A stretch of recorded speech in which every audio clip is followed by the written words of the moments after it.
What's up? Welcome to Austin's Hot Rod Garage. A quick thing to point out is these videos are more so meant for entertainment, and occasionally you might learn something too.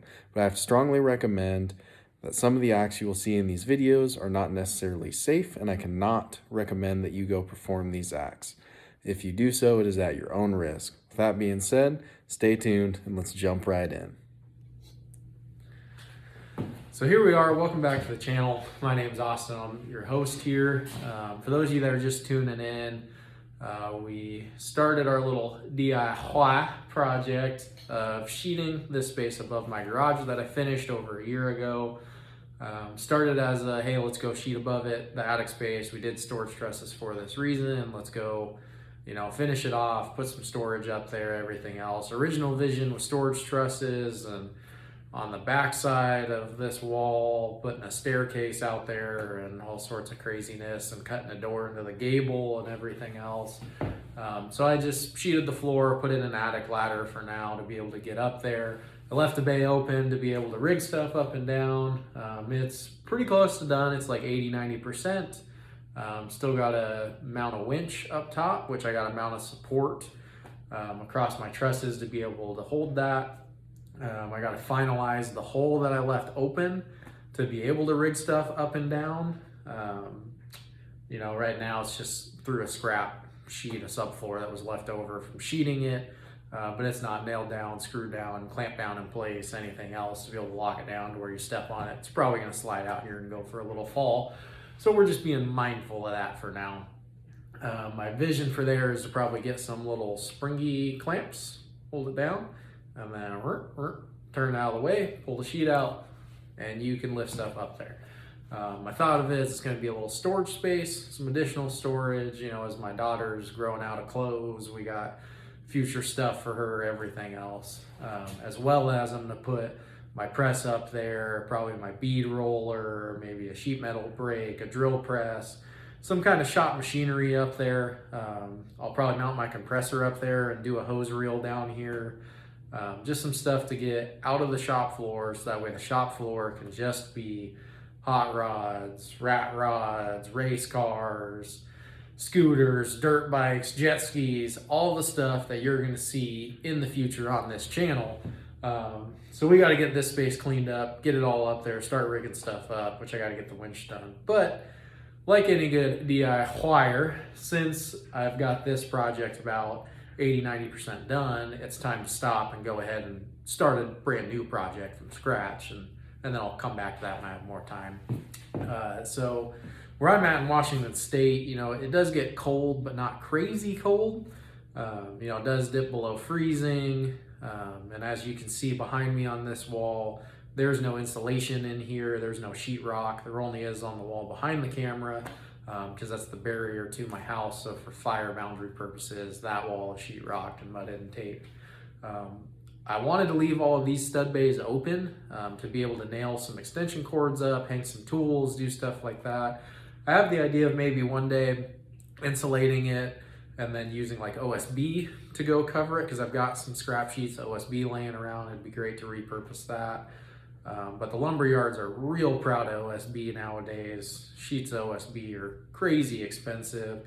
Not quite like the peak of COVID, but they are still way too much money for what it should be, from what I'm used to. But I think it's just kind of the new normal now, and I'm not a fan of it. These little DIY projects get more and more expensive, but that's all the more reason for you to learn and to try and to go do this stuff yourself.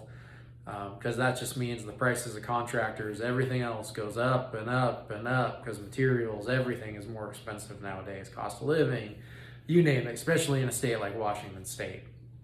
It's kind of becoming another California, which kind of drives me nuts, but I don't want to get into the politicians and all of that goes along with that. So what we got here is this little bad boy, which is a little electric heater to put in here for now. Like I said, it gets cold, it'll dip below freezing, but I always just keep a water bottle, plastic water bottle, cut the top off, fill it full of water, leave it in the shop somewhere. And if that froze over, okay, that's an indicator it is cold in here, since I don't have a thermometer to mount here. That'd be way too simple and easy. As far as stuff that's in here to be concerned about, I've got a jet ski that ain't winterized is really the only thing. Everything else is, you know, cars or whatever that have antifreeze in them to where it's not that big of a deal. To where I'm not really too concerned about it because it warms up during the day. Everything else, garage door, I sprung and spent some big buckaroonies on that to get a thick insulated one. As well as it's painted black on the outside, so it does draw in a little bit more heat, which is nice, and put some windows, which lets heat out, but also lets some heat in. So it's some different advantages, disadvantages there. But really, it's, you know, I got a 1-year-old, I got a wife, I got a full-time job, I got all this stuff, right, to where I don't really get to control how much time I get to sneak out here for. It's not as much as I'd like to be able to go work on projects. So I got to take advantage of the opportunities I get, which are usually early in the morning, late at night, which is when the temperatures are as low as they're going to be. And I am strongly against wearing gloves when working on projects. There's some things I'll maybe do it, but for the most part, I need the old dexterity in the pincher, so I just don't like it, which means your fingers go numb pretty quickly. So a little heater out here, don't want to run it constantly. Really just want to be able to kick it on, you know, a little bit before I come out here to go work on something. Keep it a little warm in here. It's a pretty small shop, so it should do the trick to warm it up just a little bit. This came out of my father-in-law's construction office. He did a remodel and added on to his office, so it was bigger, so this just wasn't going to be enough to keep up to it, so he kind of changed his setup. So I went ahead and when I built this thing, I wired in, you can kind of see it up in the top corner of the screen there, a plug to go mount this heater up in the corner, or a heater, and this one just kind of happened to fall into my lap. So what we're going to do today is we're going to go ahead and get this thing mounted up, so that way we can get some heat out here, get some feeling back in the fingertips, so that way we can get up and get back to the original project and then get going on future projects, everything else. You know, I want to get everything up there, my press, my drill press, my sheet metal brake, all the shop tools and stuff like that. So that way down here is just hot rods, rat rods, jet skis, dirt bikes, scooters, you name it, all the stuff that's going to be the future projects that you're going to get to know and see on this channel. So hopefully you're excited about that. So for now, I need to get this heater up because I want it up. And then I'll go back to getting the winch mounted, start picking stuff up there, and, you know, mount a compressor up there and do like a retractable hose reel down here, and just kind of go really get this place organized and cleaned up so I can start bringing in bigger and better projects. So of course, there is no plan with any of this stuff. You just kind of got an hour here or there. Let's go get something done real quick, spur of the moment, right? So I didn't pick up any hardware to go with this thing. It didn't come with any. So it's just gonna kind of dig through the old junk drawer, roll away, whatever you got. You know, feel like everybody's house has that junk drawer where you get the IKEA furniture and end up with a bunch of leftover bolts, hardware, nuts, Allen wrenches, whatever, and throw everything in there, which is great because then you can use them for the random projects like this, as well as when you're building something and you buy too much of something or whatever it is, a box of screws, and you just keep them, throw them somewhere. This is when I go repurpose that stuff. So it may not quite be what would be ideal for mounting something like this. You know, it's got decent sized holes here, probably could fit like a 3/8 bolt or a leg bolt or something like that through to go mount it. I'm just going to use whatever screws I got laying around, throw a washer on there to be able to hold it. And we'll get this mounted up there.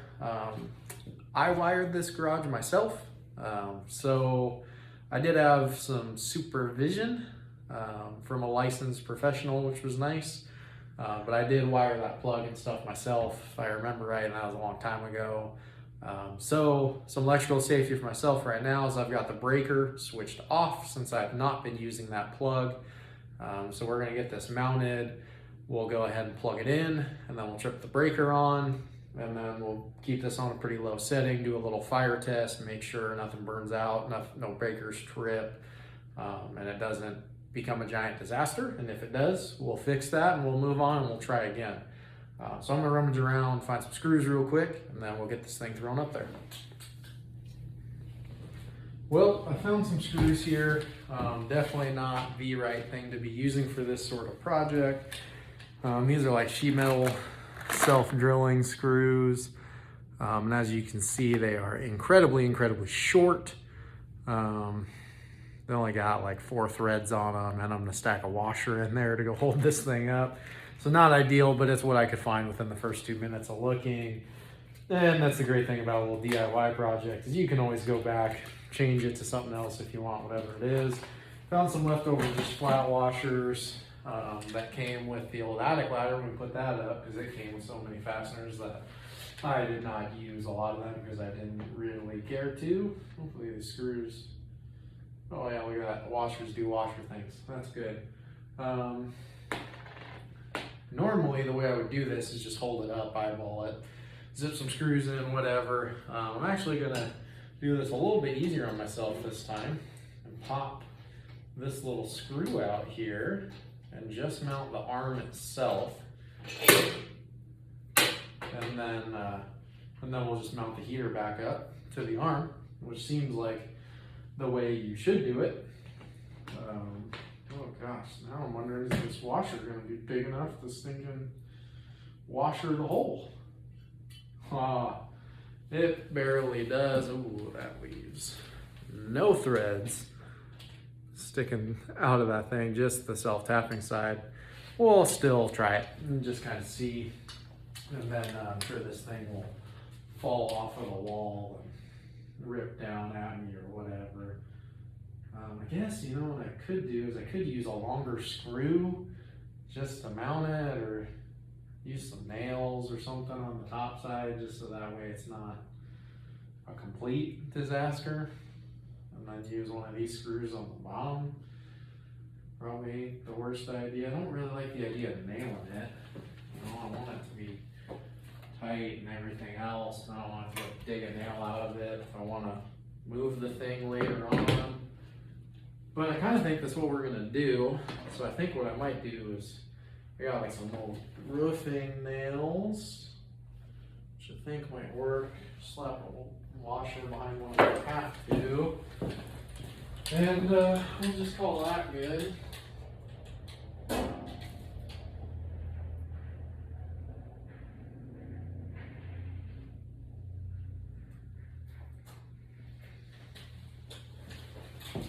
So that's got a little roofing nail here, broke it off of the coil rack that it was on. Of course it's going to make it to where it won't go through the washer. There's a stupid wire on it, and I didn't bother to cut the wire. Oh yeah, it'll bend easy enough though. So no real measurements here. All I really know for this one is that I want the heater to be in a location where I can reach it. And I'm a short feller. So I want it to be in a spot where I can reach it. It's not up against anything where it's going to go cause a fire or anything crazy like that. So that's normally why I would like to do this with the heater attached to this, because then you can kind of see what all it's going to look like. But we're just going to wing it. And if need be, I'm not afraid to go move this thing around or remount it or whatever.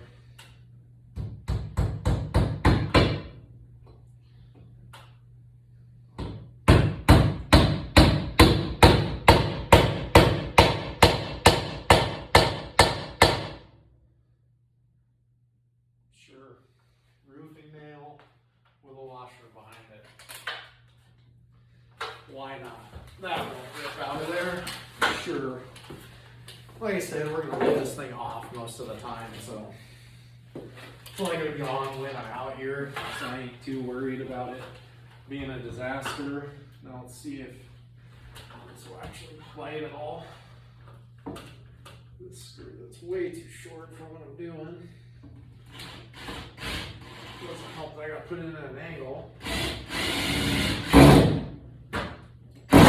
Okay, yeah, just go ahead and strip out, why don't you? Pound that nail in a little more and make it tighter. Well, not tight at all, which is not quite what I wanted, but you know what? I don't really care. I think it's going to be fine. Oh, willow. So now, oh gosh, I already forgot how this all went together here. Carriage bolts. Let's do a lock washer. No. Spacer. Then lock washer. And then nut. Sure. Why not? Slap this bad boy up.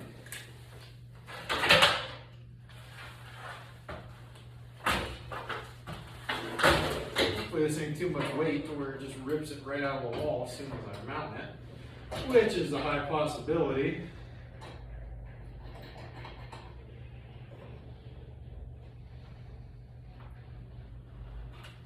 Well, it's hanging there. It didn't fall over. It's just got a little spin feature to it. I don't know what I got this setting on. No real dial indicator here of what you're actually pointing to. Is that high?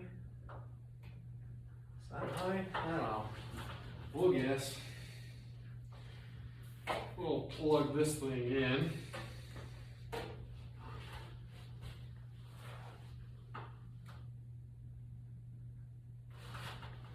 Yeah, it is the right plug. It's almost like I knew what I was doing. Right, there we go. That's plugged in. Just a little cord management, I want like that. Let's go through the bracket. Just kind of keep that cord out of the way. There we go. Now I can burn the cord when I got this thing cranked on a good winter day. Well, gosh, dang it, now I don't like that. Okay. Back to the first way we had it. Hey, easy now. Okay.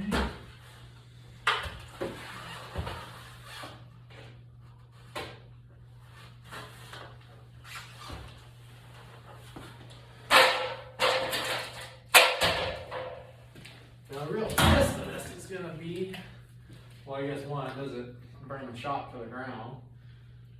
Does it work? Well, let's find out here. Let's come on over to the electrical panel. Pop this bad boy open. What do we got here? Heat. I'm gonna guess it's that one. Which I'd say is a safe guess, because there it says heat. Yeah. It's in the off position. Oh. I hear it. It's running. We got a heater. I don't know if you can hear it. Oh, it's putting out heat. Well, it's putting out air. Turn this dial.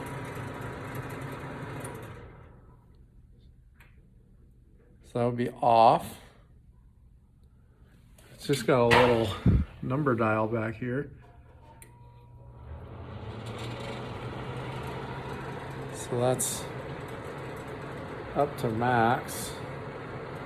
Put it down from that. And we'll just leave that running for a little bit and kind of see what sort of heat it puts out.